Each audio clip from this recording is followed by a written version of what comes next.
하나님 감사합니다. 어제 하루의 삶을 주님의 은혜로 지켜주시고 성령님 동행해 주셔서 평안한 밤을 지내고 오늘 이 하루의 첫 시간, 새벽 시간을 주님과 함께하는 삶으로 살아갈 수 있도록 인도해 주셔서 감사합니다. 오늘 하루도 주님께서 주시는 말씀, 그 말씀이 우리의 삶의 능력이 될 줄로 믿습니다. 말씀 바라보며 우리의 삶을 뒤돌아보고 앞으로의 삶을 계획하며 하나님께서 함께 하시는 비전이 있는 사람으로, 지혜로운 사람으로 살아갈 수 있도록 축복해 주시옵소서. 우리 모든 가정들을 돌봐주시고 우리 자녀들을 형통케 하시고 우리 사업장, 직장, 우리 모든 삶의 현장에서 주님 은혜로 함께 하시며 능력 주시옵소서. 성령으로 살아가는 오늘 하루의 삶, 하나님의 크신 은혜와 축복 속에서 귀하고 복된 삶으로 살아가는 모든 성도들 될 수 있도록 주님 역사하시고 인도해 주실 줄로 믿사옵고 이 모든 말씀 예수님의 이름으로 기도드립니다. 아멘. 오늘 우리들이 함께 보실 하나님 말씀은 사무엘하 20장 말씀입니다.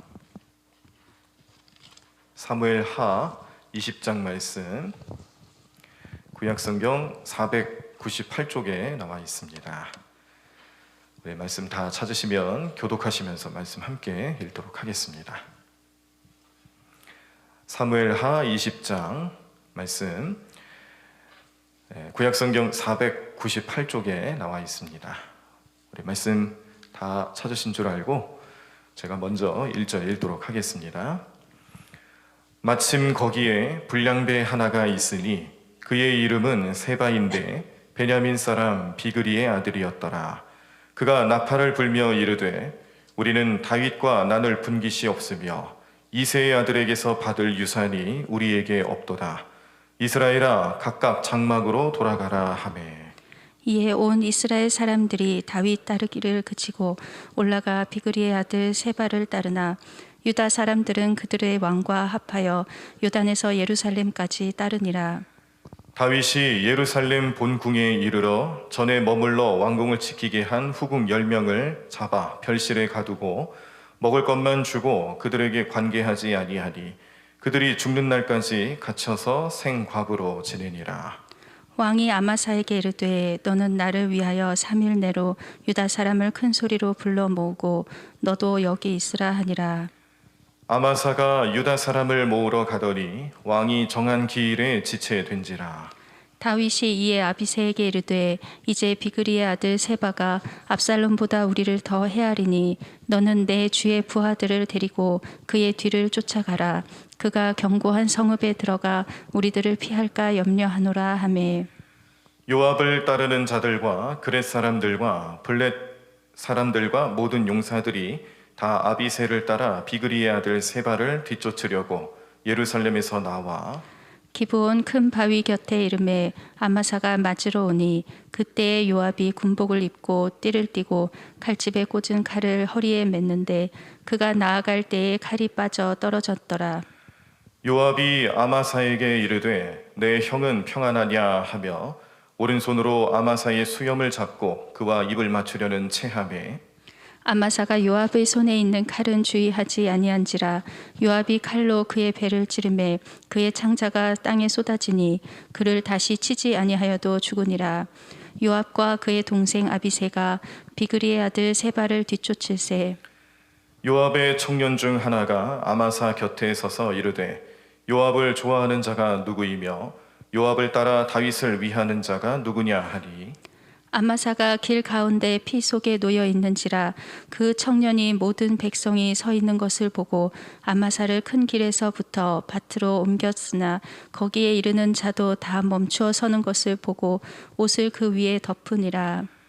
아마사를 큰 길에서 옮겨가매 사람들이 다 요압을 따라 비그리의 아들 세바를 뒤쫓아가니라.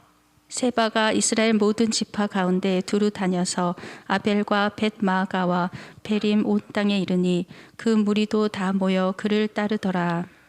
이에 그들이 벳마아가 아벨로 가서 세바를 애우고 그 성읍을 향한 지역 언덕 위에 토성을 쌓고 요압과 함께한 모든 백성이 성벽을 쳐서 헐고자 하더니 그 성읍에서 지혜로운 여인 한 사람이 외쳐 이르되 들을지어다 들을지어다 청하건대 너희는 요압에게 이르기를 이리로 가까이 오라 내가 내게 말하려 하노라 한다 하라.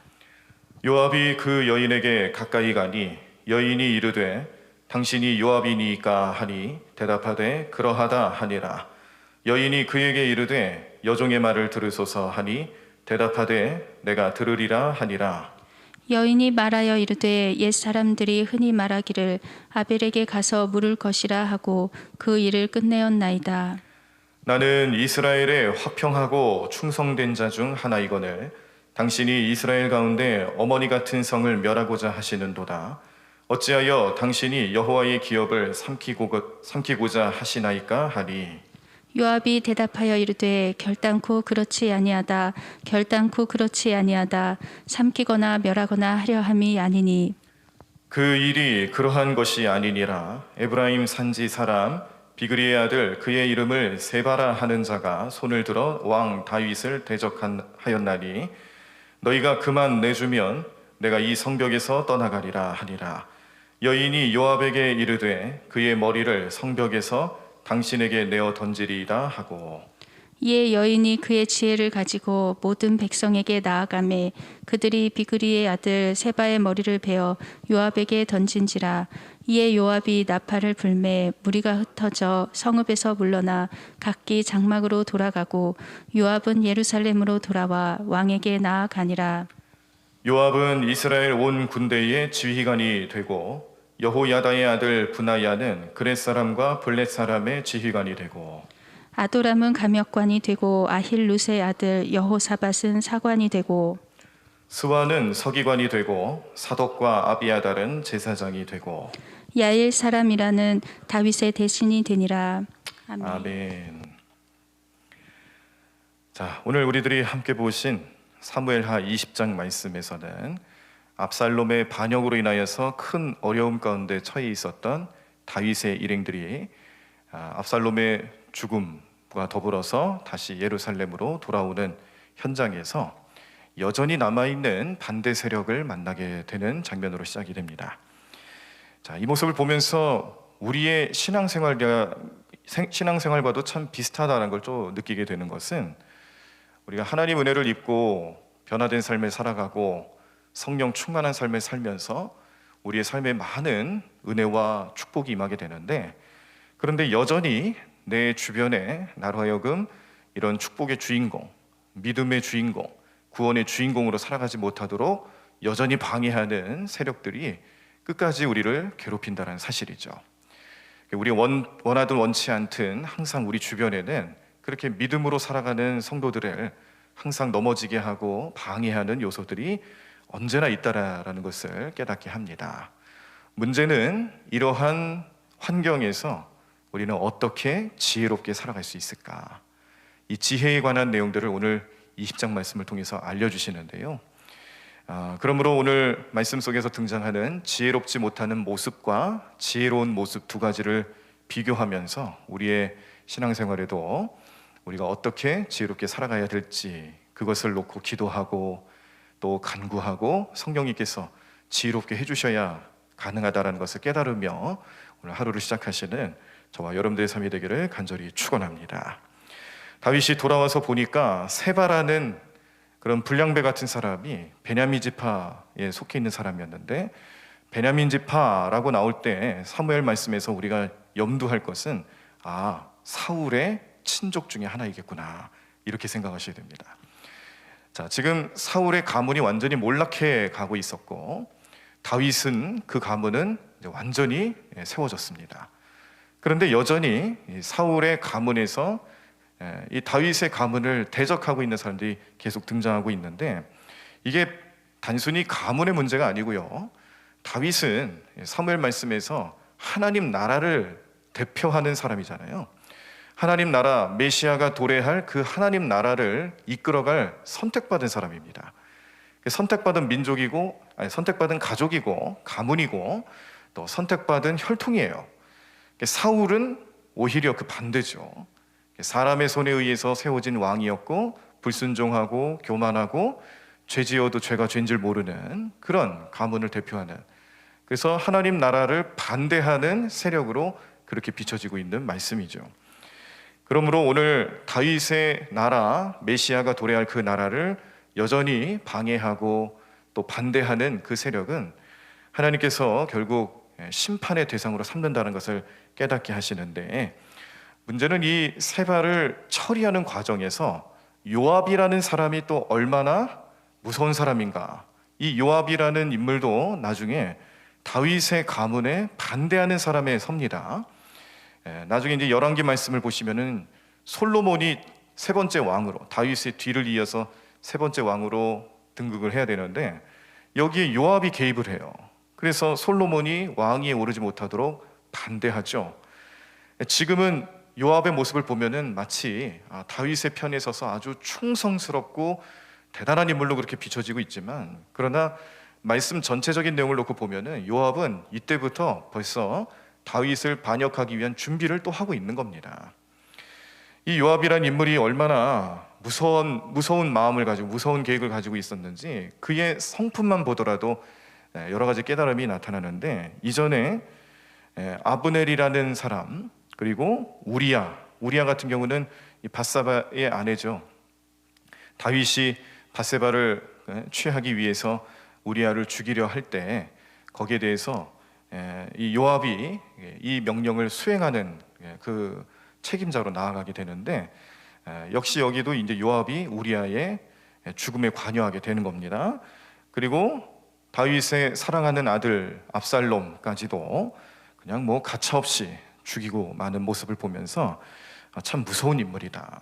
그리고 오늘 등장하는 아마사라는 인물이 있는데, 이 사람은 이제 이 세바를 어떻게 좀 해결하기 위해서 다윗이 몰래 보낸 그런 특별 사명을 받은 사람이에요. 그런데 충성치 못한 거죠. 성실하지 못했어요. 다윗이 언제까지 세바를 잘 처리하고 돌아와라.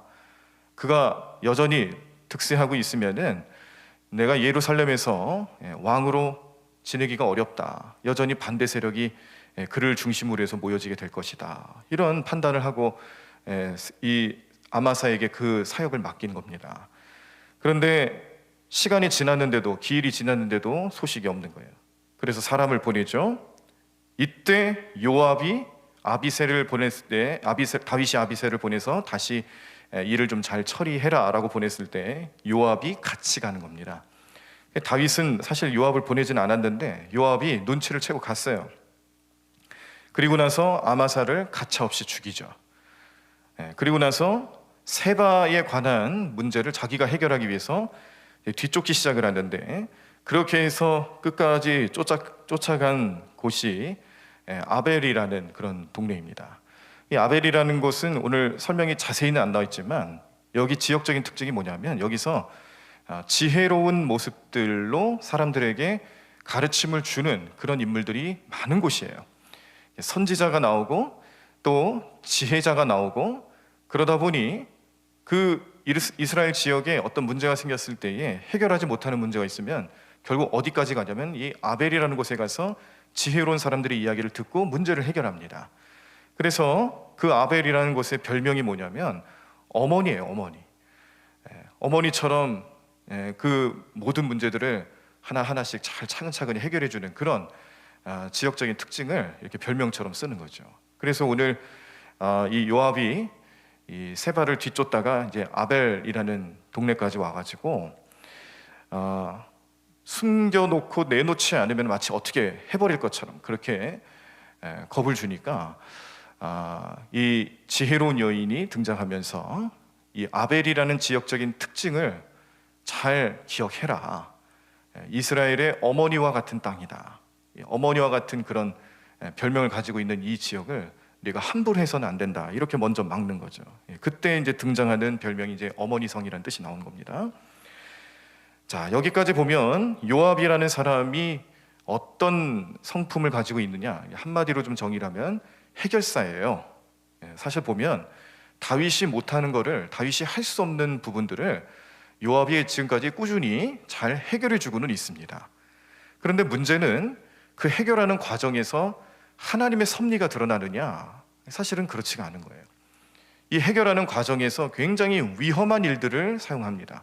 무조건 죽이고 보는 거예요. 이러니까 얼마나 무섭겠어요. 그래서 아까 말씀드린 내용처럼 이제 솔로몬을 왕으로 등극시켜야 되는 그런 과정에서도 이 반대 세력으로 등장하는 요압의 성품은 결국 지금까지는 다윗을 잘 섬기는 것 같고 또 다윗의 편에서 그렇게 열심을 내는 것 같지만 뭐 언제든지 다윗 앞에서 직언도 하고요.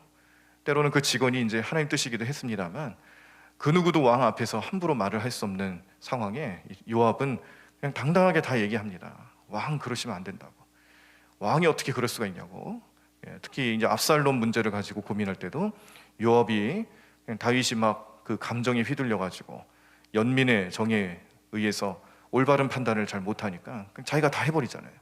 데려오기도 하고 또 뭐 만나기도 하고 나중에 또 죽이기까지 하잖아요. 그런 일들 모든 것들이 다윗의 손에서 이루어지는 게 아닙니다. 요압이 다 이끌어간 거예요.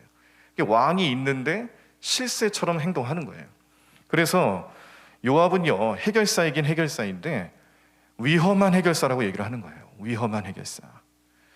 우리가 해결하는 게 중요하면 위험하든 위험하지 않든 별로 상관이 없습니다. 해결해 놓고 성공하면 그걸 어쩔 수 없는 일이다. 그리고 정당성을 거기서 찾죠. 그래서 우리가 세계 여러 나라에서도 쿠데타가 일어날 때 보면 쿠데타는 반드시 성공을 해야 정당성을 얻거든요. 역사의 기록이 될 때에 쿠데타가 성공하지 못하면 그냥 반역이 되지만 성공하면 어쩔 수 없는 선택이었다. 이런 식으로 역사의 기록이 되는 겁니다. 그런데 그 과정에서 나타나는 수많은 죄악상 그리고 사륙 얼마나 많은 인권이 유린당하고 힘들어집니까? 지금 미얀마를 보더라도 요즘엔 뉴스가 잘 안 나오지만 그곳은 얼마나 지금 뭐 엄청난 일들을 경험하고 있지 않겠어요? 우리나라 같은 경우도 이 군사 독재 정권 시절에 가졌던 그런 아픈 역사들이 지금도 그 후유증이 있는데 이런 해결하는 모습 속에서 이렇게 쿠데타와 관련된 일들은 사실은 성공을 해야 의미가 있는 것이다 보니까 얼마나 많은 폭력이 일어난지 모릅니다. 위험한 해결사라는 그런 별명을 가지고 있는 요압, 이 요압 아래에서 오늘도 휘둘리고 있는 다윗을 보는 거예요. 자, 그런데 오늘 우리가 이 사무엘하 20장 말씀 배경은 이제 이런 배경입니다.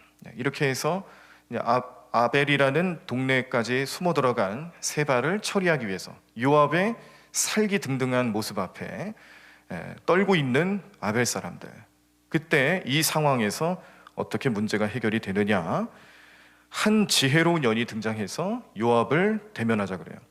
그리고 그 요압에게 우리가 이 무슨 죄가 있길래 어떤 문제가 있길래 내가 이렇게 치료하느냐? 치는 게 목적이냐? 먼저 물어보죠.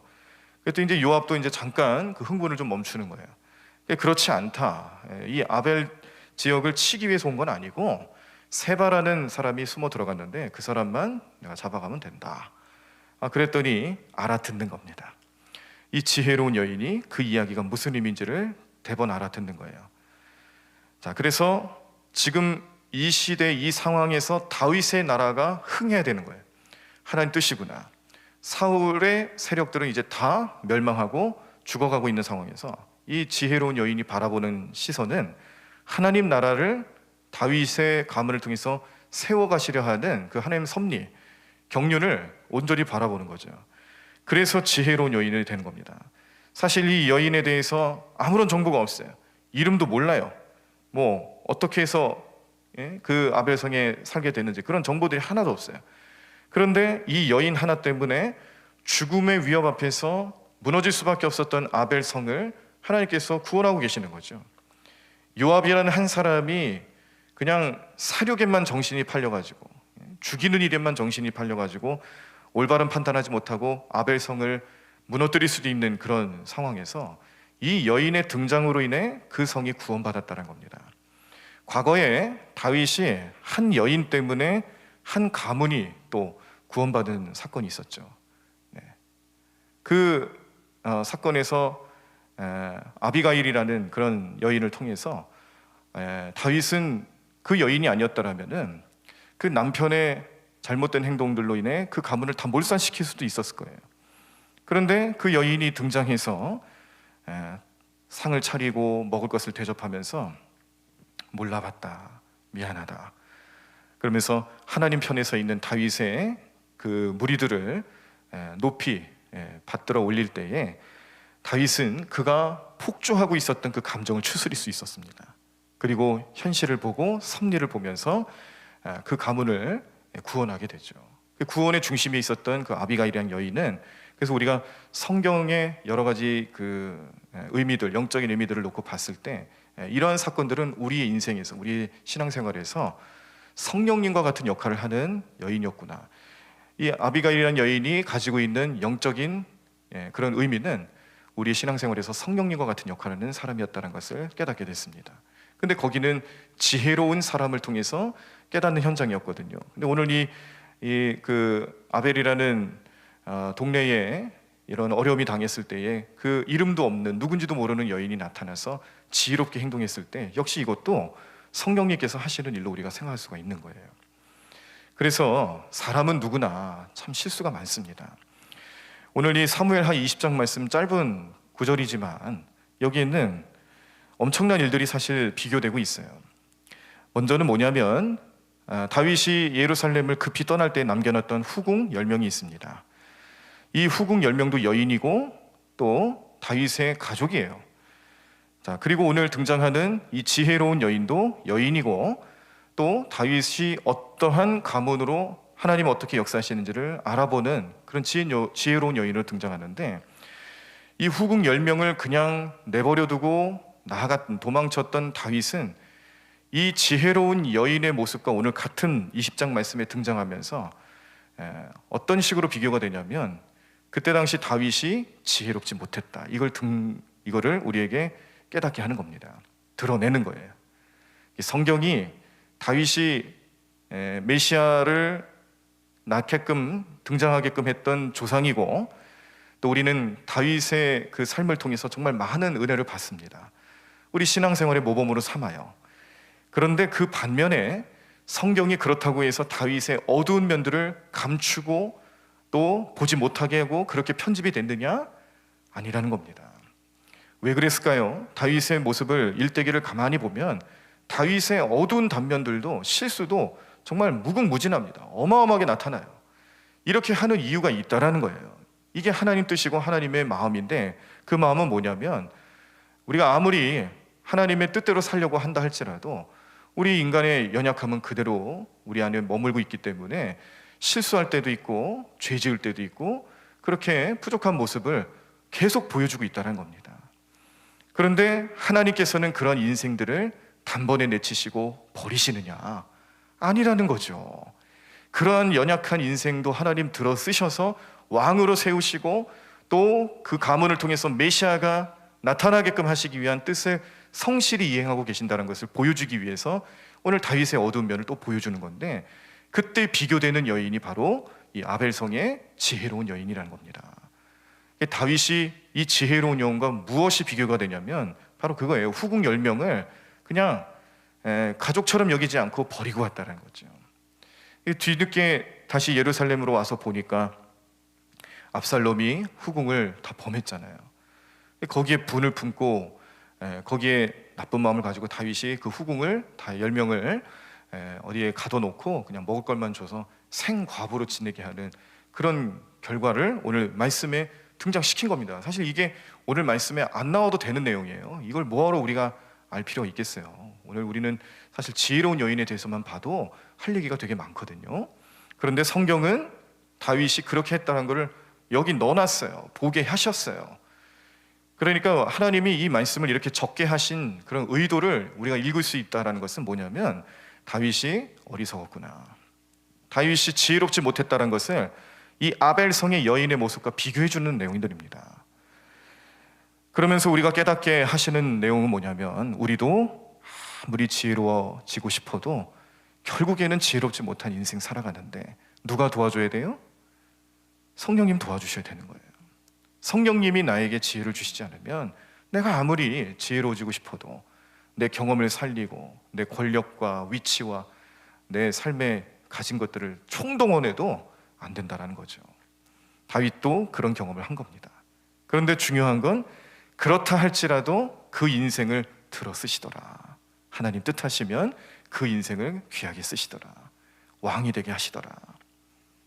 그 은혜를 오늘 우리가 바라보신 것이고, 오늘 이 한 지혜로운 여인의 모습을 통해서 깨닫게 하는 것은, 그러므로 우리는 날마다 성령님 안에서 지혜로운 인생을 어떻게 살아가야 되는가, 주님 주시는 생각, 주님 주시는 마음을 늘 품고 이 세상 살아가시면서 하나님의 섭리와 마음을 깨달을 수 있는 지혜를 성령님의 역사하심을 통해서 경험하셔야 하고요, 성령님은 계속 우리에게 생각을 통해서 그 지혜를 주세요. 생각을 통해서. 아주 단편적인 예로 오늘 새벽만 하더라도 사실은 그렇습니다. 새벽에 일어나서 피곤한 몸을 이끌고 오늘 또 새벽기도 가야 되겠다, 이런 생각을 하면은 저조차도 그런데요. 저도 새벽에 알람 소리 듣고 일어나면 제가 알람을 무려 10개를 맞춰 놓습니다. 그런데 어떤 때는 못 들을 때도 있어요. 가끔 그럴 때가 있어요. 그 10개를 맞춰 놓으면은 사실 10개가 다 울려야 일어나요. 그 정도로 저도 이제 이 육신의 피로를, 이거를 이게 참 큰 문제다, 이렇게 생각을 합니다. 그런데 그때 성령님 주시는 생각이 있죠. 우리 성도님들에게 똑같은 생각을 주실 거예요. 오늘 하루를 주님과 함께 시작하자, 말씀으로 시작하자, 기도하면서 시작하자, 그런 마음을 주신다는 거예요. 우리가 피곤함을 무릅쓰고 이기고 나올 수 있는 마음을 주시는 성령님의 생각을 우리가 알고 듣고 깨달았기 때문에 오늘 이 자리에도 나오셨고, 또 우리 영상 예배를 통해서 가정에서 제단 쌓는 거 아니겠어요?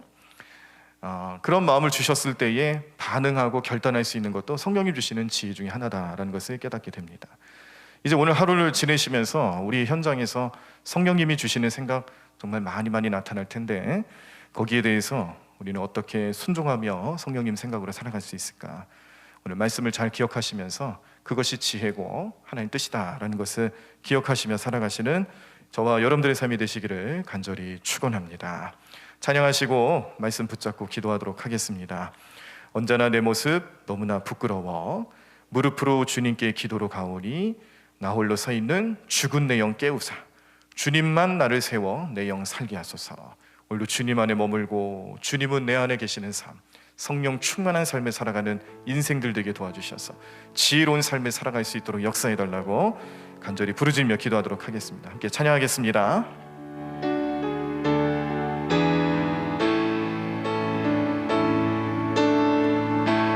언제나 내 모습 너무나 부끄러워 무릎으로 주님께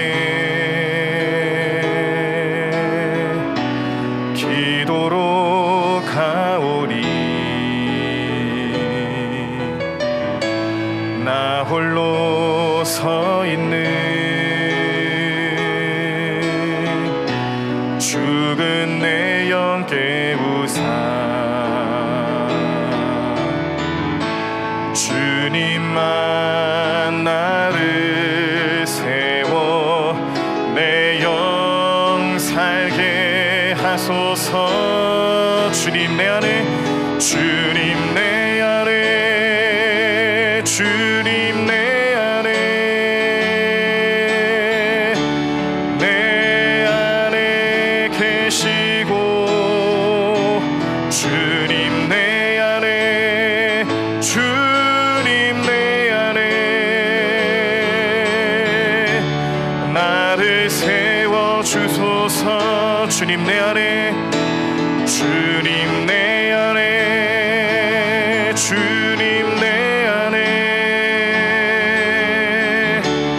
내 안에 계시고 주님 내 안에, 주님 내 안에 나를 세워 주소서. 우리 다시 한번 주님 내 안에, 주님 내 안에, 주님 내 안에, 내 안에 계시고 주님 내 안에, 주님 내 안에 나를 세워 주소서. 우리 다 자리에서 가운데서 일어나시겠습니다. 오늘 말씀 생각하며 오늘도 성령님 주시는 지혜로 살아갈 수 있는 그 사람이 될 수 있도록 역사해달라고, 능력 달라고, 그렇게 될 줄로 믿는 마음으로 우리 주님께 간절히 통성으로 기도하도록 하겠습니다. 하나님 감사합니다. 하나님 오늘도 주님의 은혜와 축복 속에서 늘 주님 의지하고 주님 마음속에 모시고 살아가는 우리 인생들 될 줄로 믿습니다. 하나님 오늘도 우리는 인생의 어두운 단면을 봅니다. 하나님, 우리가 뜻대로 주님 뜻대로 살아간다고 말하며 늘 결단하고 늘 기도하지만 또 우리는 언제나 넘어집니다. 연약합니다. 주님 뜻대로 살지 못하여서 괴롭습니다. 하나님, 그런 상황 속에서 지혜로운 사람으로 거듭날 수 있도록 우리와 함께 하시는 성령님을 의지하오니 오늘도 성령님 함께 해주시옵시고 그 성령님의 놀라운 능력과 지혜를 통해 하나님의 뜻을 이뤄가는 참된 그리스도인들이 될 수 있도록 하나님 우리를 붙잡아 주시옵소서. 하나님, 오늘도 주님의 놀라운 능력이 나타나게 도와주시옵시고 하나님, 우리 모든 삶의 능력에 주님만 의지하며 주님 그 능력으로 행하며 살아가는 우리 삶 될 수 있도록 오늘 하루를 축복해 주시옵소서. 우리 가정을 축복해 주시옵시고 우리 성도들을 축복해 주시옵시고 우리 자녀들을 축복해 주시옵소서. 오늘도 하나님과 함께 살며 하나님과 함께 머물며 살아가는 우리 삶이 될 수 있도록 인도하시기를 원합니다. 주님, 하나님 도와주시옵시고 하나님 놀라운 능력이 온전히 나타나는 귀한 삶 될 수 있도록 역사하여 주시옵소서. 주님 이끌어 주실 줄로 믿습니다. 하나님 함께해 주실 줄로 믿습니다. 하나님, 믿음으로 나아가는 우리 모든 성도들의 삶에 하나님 그 믿음의 놀라운 능력이 나타날 수 있도록 인도하여 주시옵소서. 하나님 붙잡아 주시옵소서. 믿음으로 행하며